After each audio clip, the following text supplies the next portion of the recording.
रामपुर नाम के एक गांव में किशन नाम का एक आदमी रहता था जो लकड़ी काटकर जीवन यापन करता था। वो अपनी पत्नी के साथ रहता था। जलाऊ लकड़ी से होने वाली कमाई पर्याप्त नहीं थी। भोजन और कपड़ों की हमेशा ही कमी रहती थी। कितने ही दिन देख लो यही कमाई रहेगी। कोई त्योहार नहीं होता, कोई जश्न नहीं होता। इस जलाऊ लकड़ी को काटने और बेचने के बजाय तुम शहर जाकर कुछ काम कर सकते हो। कितने सालों तक हम ऐसे ही जीवन व्यतीत करेंगे। देखो, मैं हमेशा तुम्हारी बात सुनता हूँ। कितनी बार मुझे कहना पड़ेगा कि मैं इस गांव को नहीं छोड़ सकता। शहर में यहाँ की तरह शांति नहीं है। मैं नहीं चाहता कि अगली बार हमारे बीच ये बात निकले। अब हम क्या करें? मैं भी यहाँ उस पाप की वजह से हूँ जिसने तुम्हें बांध रखा है। ठीक है, खाना बन गया है, खाओ और जाओ। भोजन के बाद किशन लकड़ी काटने चला जाता है। आज तो बहुत दूर चला आया। मुझे एक बड़ा पेड़ चाहिए, लेकिन मुझे एक भी पेड़ नहीं मिला। वहाँ एक पेड़ है पर काफी छोटा है। इससे मेरा क्या होगा? ठीक है, आज के लिए इससे काम चलाना पड़ेगा। वो एक पेड़ काटता है और अपने सिर पर जलाऊ लकड़ी का एक बंडल रखता है और उस लकड़ी को बेचने के लिए जाता है। ये क्या है? लकड़ी खरीदने वाला कोई नहीं है। क्या इन सबको लेकर मुझे घर जाना पड़ेगा? सुनो लकड़ी बेचने वाले, इधर आओ। ये जलाऊ लकड़ी कितने की हैं? महाराज, आपको सारी लकड़ियाँ चाहिए या आधी? अगर सारी लकड़ियाँ चाहिए तो केवल 20 रुपए में दे दूंगा। मुझे सारी लकड़ियाँ चाहिए, लेकिन तुमने जो दाम कहा है उतने में नहीं, केवल 10 रुपए दे सकता हूँ। अरे महाराज, इस कीमत पर तो मैं नहीं बेच सकता, पर वैसे मैं थक गया हूँ तो दे दूंगा। 10 रुपए दे दीजिए, पहले ही बहुत देर हो चुकी है। आप मुझे 10 रुपए जल्दी से दे दीजिए। मुझे घर भी जाना है और खाना भी खाना है। ये लो तुम्हारी 10 रुपए। ये सारी लकड़ियाँ वहाँ रख दो। वैसे तुम भूखे लग रहे हो, क्या तुम कुछ खाना खाओगे? सब तैयार है, खाना खाओ और फिर जाना। मुझे बहुत भूख लगी है, लेकिन अगर मैं खाऊंगा तो आपके लिए खाना नहीं बच पाएगा। रहने दीजिए, मैं घर जाकर खाऊंगा। चिंता मत करो, तुम खा लो, उसके बाद 10 लोग खा लेंगे। उतना खाना है मेरे पास। जब भी तुम्हें भूख लगे यहाँ आकर खा सकते हो। क्या आप हमेशा ही ऐसे सबको खाना देते हैं? हाँ, जब तक ईश्वर मुझे शक्ति देता है तब तक मैं ये करना चाहता हूँ, फिर भगवान की इच्छा। ठीक है, तो मैं आज खाना यहीं पर खाऊंगा। उस दिन किशन ने पंडित जी के घर भर पेट खाना खाया। महाराज, आप बहुत अच्छे और उदार दिल के हैं। ऐसा अच्छा काम करने में मैं आपकी मदद करना चाहता हूँ। अब से मैं 20 रुपए वाली कीमत की लकड़ियाँ आपको 10 रुपए में दूंगा। ठीक है, तो मैं चलता हूँ। ठीक है बेटा, सकुशल जाना। किशन ने अपनी काटी हुई सारी लकड़ी पंडित जी को 10 रुपए में दे दी और घर के लिए निकल गया। क्या हुआ? इतनी देर तक क्या कर रहे थे? क्या आज तुमको कोई अच्छा सौदा मिल गया? लाओ पैसे। देखने जाओ तो सौदा अच्छा नहीं था। 10 रुपए मिले हैं, रोज से कम ही हैं। ये लो।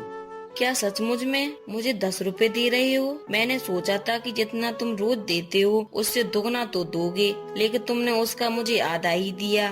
तुम इतने लंबे समय से कहाँ थे? क्या कर रहे थे? अरे, मैं लकड़ियाँ बेचने निकला था, पर कोई खरीद ही नहीं रहा था। तो मैं हमारे पास के गांव रामपुर में एक पंडित जी के घर गया था। वहाँ पर जो भी जाता है वो उन्हें प्यार से खाना खिलाते हैं। ऐसे लोगों के लिए हमें कुछ ना कुछ जरूर करना चाहिए। हमेशा खाना देता है? फिर तो वो बहुत पैसे वाला होगा। नहीं तो वो ये कैसे करेगा इतने लोगों का खाना देने वाले की तुमने कैसे मदद की? वो इतने अमीर नहीं हैं जितना तुम सोच रही हो। वो दान की अच्छी भावना रखते हैं। रामपुर मंदिर के पुजारी हैं। वो अपनी कमाई से ही खाना देते हैं सबको। मैं तो पूछ रही थी कि तुमने उस पंडित की कैसे मदद की। हमारी आमदनी बहुत कम है, हम क्या मदद कर सकते हैं? स्वर्ग जाने के बारे में मत सोचो, पहले धरती के बारे में सोचो।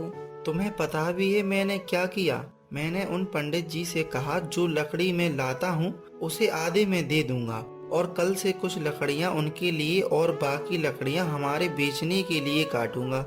इतना ही काफी है, लेकिन अगर तुम जलाऊ लकड़ी की तो ढेर नहीं काट सकते हो तो तुम ऐसे ही 10 रुपए लेकर वापस आओगे। 10 रुपए में मैं घर कैसे चलाऊं, तुम ही बताओ। जो मैं चाहता हूँ उसे पूरा करने की पूरी कोशिश करूँगा, और फिर भगवान की इच्छा। मैंने उन पंडित जी के घर खाना खाया है, तुम भी साथ चलना खाना खाने। किशन हर दिन जलाऊ लकड़ी काटता था और पंडित जी के किए गए वादे के मुताबिक 10 रुपए लेता था। एक दिन पंडित जी भोजन करने बैठे थे, तब बाहर से महाराज लकड़ी लाया हूँ, 10 रुपए दे दीजिए, यहाँ आके अपनी लकड़ियाँ ले लीजिए ताकि मैं चला जाऊँ। हाँ देखो किशन, मैं आज तुम्हें 10 रुपए नहीं दे सकता, तो तुम तुम्हारी लकड़ी लो और जाओ। वापस क्यों जाऊँ, मैं यहीं के लिए लाया हूँ, पैसा कल दे देना। मुझे बहुत भूख लगी है तो कुछ खाना खिला दीजिए। खाना तो खिला ही सकते हैं ना, वैसे भी आप सभी को खिलाते हैं। बहुत अच्छे किशन, पहले अपने पैर धो लो, तब तक मैं भोजन की व्यवस्था करता हूँ। पंडित जी घर में जाकर अपनी पत्नी को सारी बात बताते हैं। तुमने ऐसा वादा क्यों किया? हमारे घर में खाने के लिए कुछ भी नहीं बचा है, सिवाय उस खाने के जो आप अभी खाने वाली हैं। हम इस समय किशन को कैसे खिलाएंगे? पूरा खाना खत्म हो चुका है। क्या आपको ये पता नहीं है? अरे, इसमें ऐसी भी क्या बात हो गई? जो खाना परोसा गया है वो किशन के लिए काफी है। सोच रहा हूँ कि आज उपवास कर लूँ। मुझे बताओ, तुम ऐसा कितनी बार करोगे? जब हमारे पास होता नहीं है तो ये सब क्यों करना है? वो सब कहाँ से लाएं? सब भगवान देता है, तुम पहले किशन को खिलाकर आओ। पंडित जी ही थे जिन्होंने आने वालों को खाना दिया, भले ही उनके पास ना हो। एक दिन किशन हमेशा की तरह लकड़ी काटने जाता है। जंगल के सामने वाले सारे सूखे पेड़ तो मैंने काट दिए, अब बाकी बचे हरे पेड़। जंगल के अंदर जाना बड़ा मुश्किल लग रहा है, मैं इससे पहले कभी इतना अंदर नहीं गया हूँ। मुझे सावधान रहना चाहिए, जंगली जानवर हो सकते हैं, कहीं मुझे कुछ हो गया तो। ये सोचकर किशन जंगल के बीच में चला जाता है। इतनी दूर आ गया पर कोई भी पेड़ नहीं मिला। ये अच्छा लग रहा है, एक शाखा ही काफी है। अगर मैं इसे काटता हूँ तो 3 ढेर बन जाएंगे, पहले ही बहुत देर हो चुकी है। ऐसा सोचकर किशन उस बड़े पेड़ पर चढ़ गया और उस डाली पर बैठकर उसी डाली को काटने लगा। बहुत बड़ी शाखा होने के कारण शाखा टूटकर बगल के पेड़ के नीचे टीले पर गिर जाती है। मेरी तपस्या किसने भंग की? लगता है वो तुम ही थे। मैं तुम्हें श्राप देता हूँ कि तुम कुत्ते बन जाओ। अरे अरे महाराज, मुझे नहीं पता था कि आप यहाँ नीचे बैठे हैं। मैं यहाँ 20 साल से तपस्या कर रहा हूँ और तुमने मेरी तपस्या भंग की है। मैं तो रोज पेड़ काटने आता हूँ और जलाऊ लकड़ियाँ बेचता हूँ। मैंने जानबूझकर ऐसा नहीं किया, मुझे माफ कर दीजिए महाराज। कृपया इस शराब को आप वापस ले लीजिए। मैंने क्रोध में आकर तुम्हें श्राप दिया है क्योंकि तुमने मेरी तपस्या तोड़ी। इस श्राप को वापस लेना जिसने श्राप दिया है उसके लिए भी संभव नहीं है, पर मैं तुम्हें एक उपाय बताऊंगा, सुनो। कृपया मुझे बताइए, मैं इस श्राप से छुटकारा पाने के लिए क्या कर सकता हूँ महाराज? 2 ऐसे लोगों को ढूंढो जो सबसे अच्छा दान देते हैं। उनके खाना खाने के बाद अगर उनके खाने में कोई भी दाना बच जाता है तो उसे खाकर तुम श्राप से मुक्त हो जाओगे।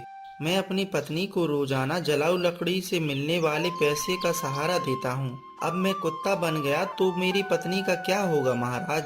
चिंता करने की जरूरत नहीं है, तुम्हारी पत्नी को कपड़े की कोई कमी नहीं होगी। भगवान है जो इसकी व्यवस्था करेंगे। इसके बाद जब श्राप टूटेगा तो तुम अपने कष्टों से मुक्त हो जाओगे और धन्य धान से सुखी जीवन व्यतीत करोगे। मुझे अब इजाजत दीजिए महाराज। किशन शराब के कारण कुत्ते में बदल जाता है और शराब से छुटकारा पाने के लिए यात्रा शुरू करता है। जैसा ऋषि ने कहा था, मुझे सबसे अच्छा दान देने वाले कहाँ मिलेंगे? मुझे कुछ भी समझ नहीं आ रहा। हाँ, वो पंडित जी हैं ना, वो बड़े ही उदार दिल के आदमी हैं। अपने पहले प्रयास के रूप में पंडित जी के पास जाता हूँ। किशन कुत्ते के रूप में पंडित जी के घर जाता है। चलो अच्छा हुआ, आज मैं बिना किसी परेशानी के सभी मेहमानों को खाना खिला पाया। सच में मैं बहुत संतुष्ट हूँ।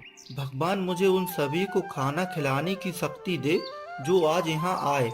आओ मैं तुम्हें भी परोस दूं। ठीक है, मैं अभी आया। पंडित जी के खाना खा लेने के बाद उनकी पत्नी ने बाकी खाना बाहर फेंक दिया। किशन कुत्ते के रूप में वहां आया और पंडित का झूठा खाना खा लिया। मुझे पता था कि पंडित जी बहुत उदार आदमी हैं। चलो, मुझे आधे शराब से मुक्ति मिल गई। अब मुझे पूरी तरह से शराब मुक्त होने के लिए किसी दूसरे आदमी को ढूंढना होगा। इतना कहकर किशन दूसरे आदमी को ढूंढने निकल जाता है। गाय दान करने के लिए आपका धन्यवाद। आप परिवार के साथ खुश रहिए। वहाँ से दान लेने वाला प्रमोद गाय को लेकर सुनील के बारे में सोचता है। सुनील बहुत ही पवित्र आदमी है। उसने मुझे ही नहीं, कई लोगों के साथ ऐसा कर रहा है। ऐसे लोगों को आशीर्वाद मिलना चाहिए। वाह वाह, आज मुझे श्राप से मुक्ति मिल जाएगी। ये आदमी पंडित जी के समान ही होना चाहिए, जो सबसे अच्छा दान कर रहा है। रुक कर देखता हूँ कि वो कब खाना खाता है। किशन का बहुत देर तक इंतजार करने के बाद सुनील ने खाना खाया और अपने पत्ते को बाहर फेंक दिया। किशन तुरंत वहां जाकर पत्ते पर बचा खाना खा लेता है। अरे, मैं श्राप मुक्त नहीं हुआ। सुनील ने गायों का दान किया था, फिर भी मैं पहले जैसा क्यों नहीं हुआ? मुझे कुछ समझ नहीं आ रहा। वो वापस आकर पंडित जी के घर के बाहर बैठ गया। सेवा क्या रे, आज सुनील ने फिर गाय को दान किया। वो चाहे कितना अच्छा दानी दिखता हो, वो हमेशा गांव के बाहर वालों को बुलाकर ही दान देता है। अगर तुम सच जानोगे तो चौंक जाओगे। उसकी सारी गाय 3 महीने से ज्यादा दूध नहीं देती। उसे ये पहले से ही पता होता है, और फिर उन्हें बैठकर क्यों खिलाए, इसलिए दान कर देता है। वो कभी दूध देने वाली अच्छी गाय दान नहीं करता। ऐसा है क्या?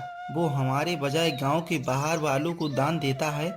अगर वो ऐसा करता है तो उसे अवश्य ही पाप लगेगा। इसके बाद किशन उसी स्थान पर पहुंचता है जहां ऋषि ने उसे श्राप दिया था। वो ऋषि से कहता है, नमस्कार महाराज। क्या हुआ किशन? अभी तक तुम्हें कोई भी आदमी नहीं मिला? अभी तक तुम श्राप मुक्त नहीं हुए? श्राप मिले हुए बहुत दिन हो गए हैं। अच्छा, मुझे तो शंका है। मैंने पंडित जी का झूठा खाना खाया, जो खाना दान करते हैं। उसके बाद मैंने सुनील का झूठा खाना खाया, जो अपनी गायों का दान करता है। तब भी मैं श्राप मुक्त नहीं हो पाया महाराज। इसमें कुछ रहस्य है, मुझे कुछ समझ नहीं आ रहा। आप ही मुझे बताइए महाराज। तुमने जितने को भी देखा, उसमें सुनील द्वारा दिया गया दान सच्चा दान नहीं था।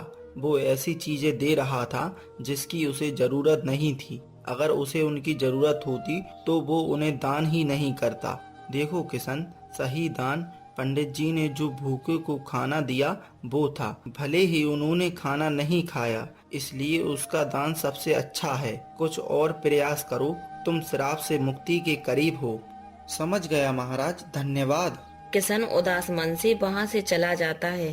बाप रे, कितनी दूर चला आया। बहुत भूख लगी है। अच्छा होगा कि पास में कुछ खाना मिल जाए।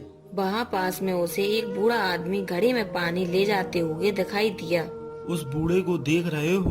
वो घड़े में पानी लाता है और वहाँ रखता है। इस धूप वाले रास्ते से गुजरने वाले लोगों के लिए पानी लाता है वो। ये बूढ़ा आदमी ऐसा लग रहा है जैसे 60 साल से अधिक का है। इसका काम काबिले तारीफ है।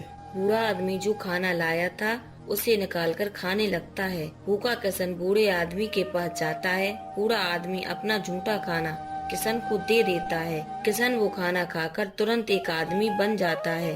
उसने बूढ़े आदमी का धन्यवाद किया और वापस लौट आया। क्या बात है, दान कभी भी छोटा या बड़ा नहीं होता। भूख मिटाने वाले पंडित जी और प्यास बुझाने वाले उस आदमी की तरह होता है।